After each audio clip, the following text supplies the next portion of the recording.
Hey, our next speaker is Zeynel Uluşan. So Zeynel is from Boğaziçi University, and he will start his final year.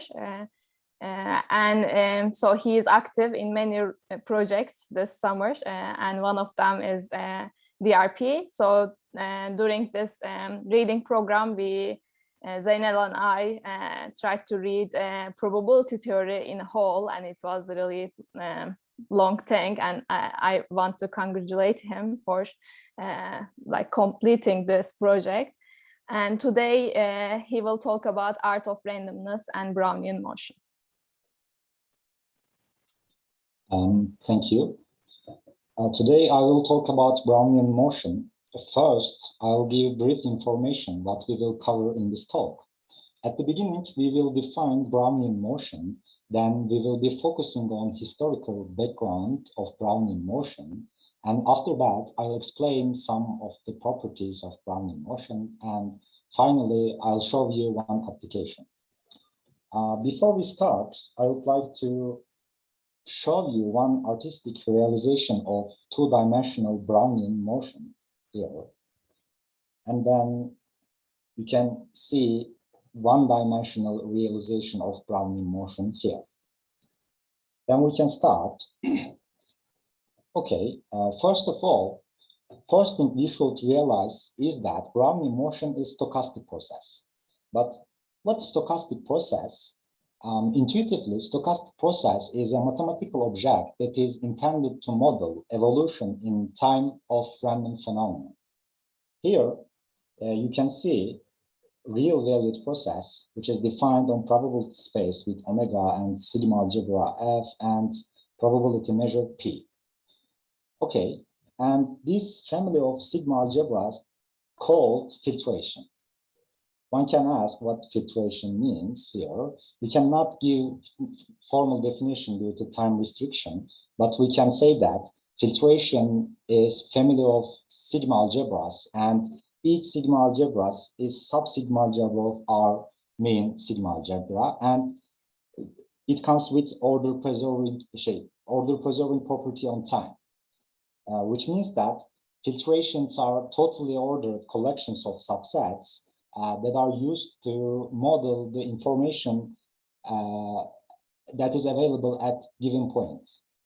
I mean, we can imagine filtration as our memory that collects experience events up to some time. For example, if we take ft, it's our memory that collects experience events up to time t. Okay, so now, if there exists a process that satisfies following properties, and we can call it standard Brownian motion. First property is that Brownian motion always starts with zero. And second property, which is called independent increments, states that the random variable bt minus bs is independent from fs. I mean, our memory up to time s. And next property, which is called stationary, says that the random variable bt minus bs is normally distributed with mean zero and variance t minus s. As we can remember from yesterday, eventually when we consider any distribution, somehow we can interpret it in terms of normal distribution, thanks to central limit theorem. That's the reason why these random variables having law of normal distribution is important. One can define Brownian motion with these three properties, but it's not that interesting because it's not that hard to find a process that satisfies first three conditions. However, one thing that is indispensable for us here is that almost surely the process having continuous paths. And this explains why fourth property is important for us. I mean, if we find a process that satisfies first three conditions, then luckily we can construct continuous version of it by using Kolmogorov's continuity theorem. Now we have defined what standard Brownian motion should be, and then we can try to construct it. In some sense, we can construct Brownian motion by using simple random walk. What's simple random walk? let's imagine that you are on the line at the point 0. And on this line, we have two possible directions. We can go either left or right. And the direction that we will go in the next step is totally random. In detail, the possibilities going left or right is equal to 1/2. You can go +1, +1, -1, +1, +1, -1. These are totally random. And all these steps are random variables. And if we sum up these random variables, we get a discrete stochastic process, which is called symmetric simple random walk. And after some scaling, we can construct Brownian motion as a limiting process of simple random walk. Now, I'll show you a GIF, which provides us a visualization of random walk and an intuition to understand how standard random walk becomes Brownian motion as number of steps increase. Here.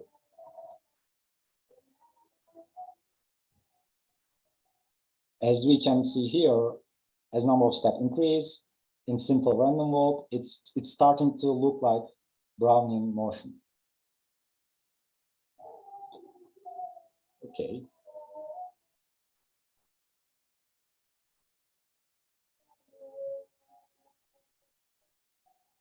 Maybe we can go back to slides and we can talk about historical backgrounds of Brownian motion a little bit.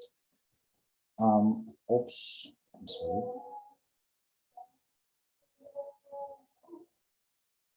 Okay. In physical manner, Brownian motion is any of various physical phenomena in which some quantity is constantly undergoing small and random fluctuations.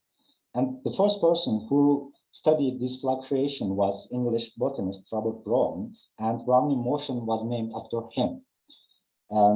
Bachelier was one of the first pioneers who mathematically examined Brownian motion by trying to model stock markets, but mainly due to the lack of rigorous mathematical foundations of probability theory at that time, his work has been ignored by mathematicians. Now we can say that the most popular characteristic of Brownian motion may be Einstein's paper written on the topic, which was published in Annus Mirabilis, or Miracle Year of Einstein, in 1905. And the rigorous foundations of mathematical foundations of stochastic process began with Kolmogorov. Now we can maybe talk about continuity. At the beginning, due to our empirical observations, we constructed definition for standard Brownian motion.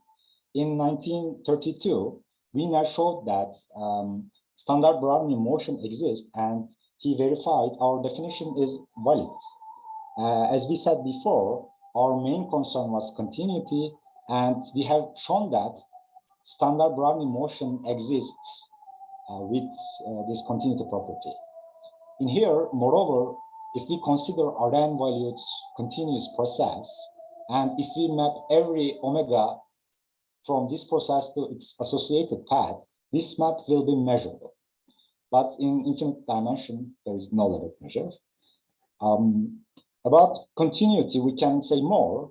Continuous path of Brownian motion is also Hölder continuous with lambda 1/2.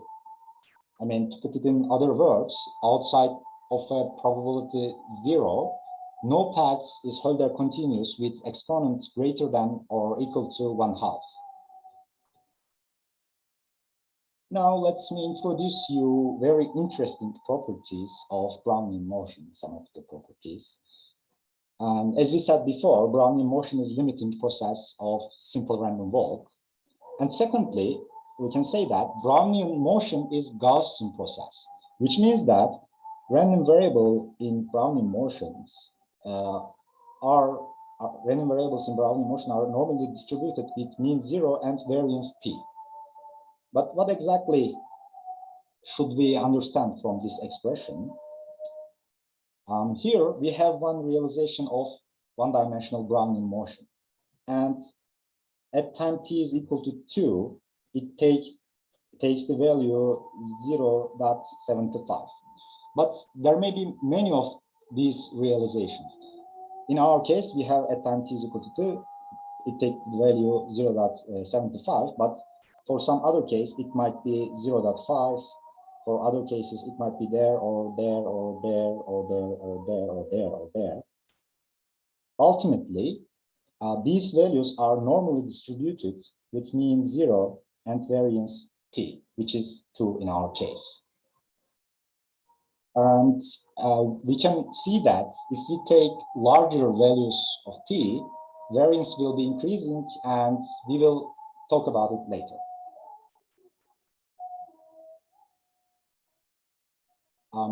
Next in order, it comes amazing property. We can observe that Brownian motion do not have finite variation, which means that we cannot define integral with respect to Brownian motion in Lebesgue sense. So in order to perform integration on the paths of Brownian motion, the stochastic or ad hoc integral can be used, and if you are interested in, you can find various resources online here.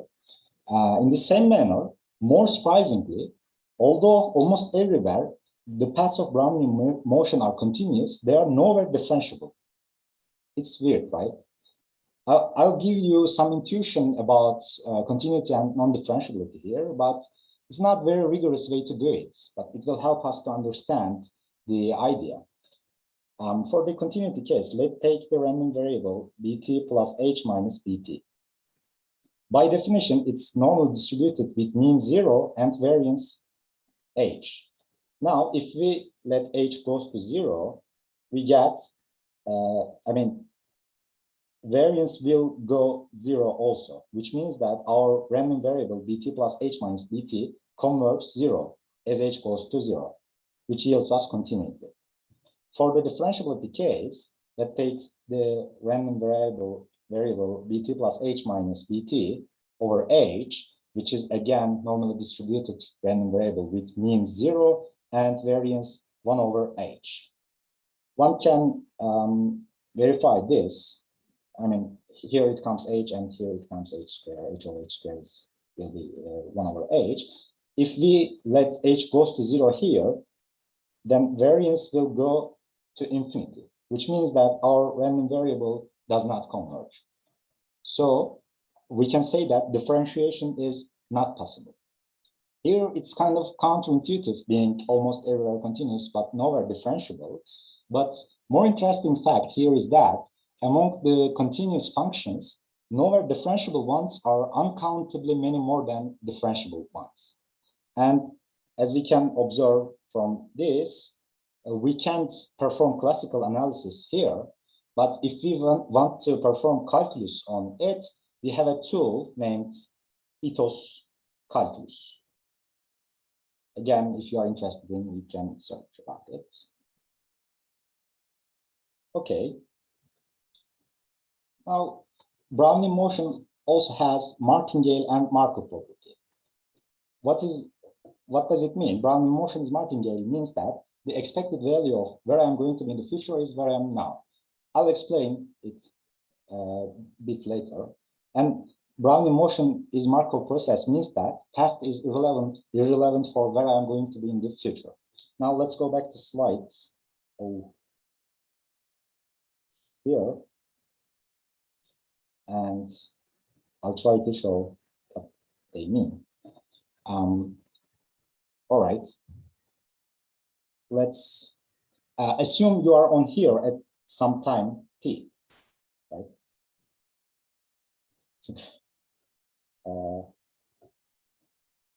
What have you done before time t is totally irrelevant.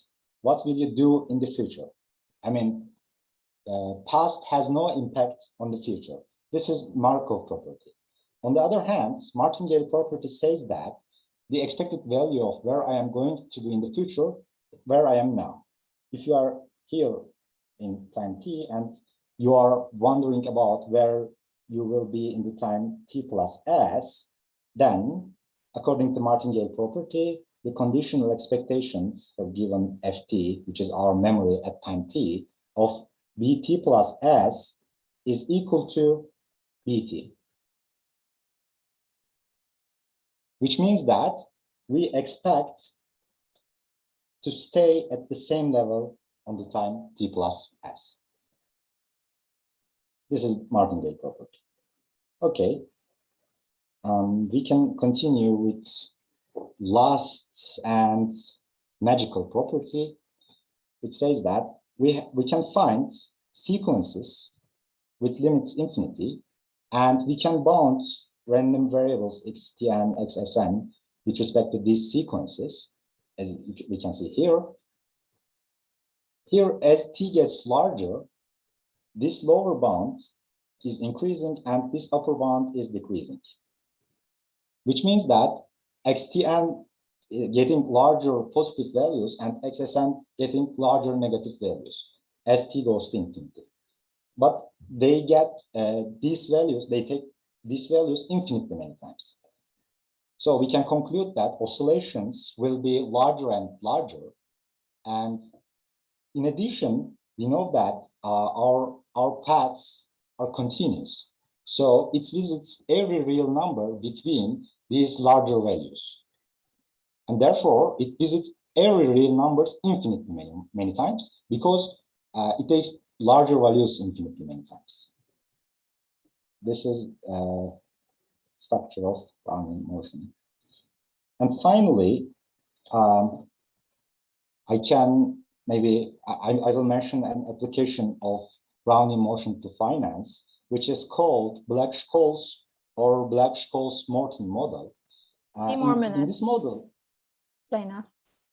Okay, in this model, their intention was to determine cost prices on optional stock markets, for which there is no betting strategy that assures a win. You may be unfamiliar with financial terms, but unfortunately we don't have time to explain them. But here we mainly focus on the idea that stock prices follows geometric Brownian motion, which was the modeling assumption of them, Black-Scholes and Morton. And we know that their results are somehow consistent with empirical observations on stock markets, and Morton and Scholes scored the Nobel Prize in 1997 as a result of their studies. But since Fisher-Black died in 1995, unfortunately, he wasn't able to receive the prize. Here, it's end of my talk. Here you can see my references, and thank you for listening. Finally, I would like to sincerely thank my mentor, Shafika Kuzgun, for her efforts and support throughout our studies. Thank you.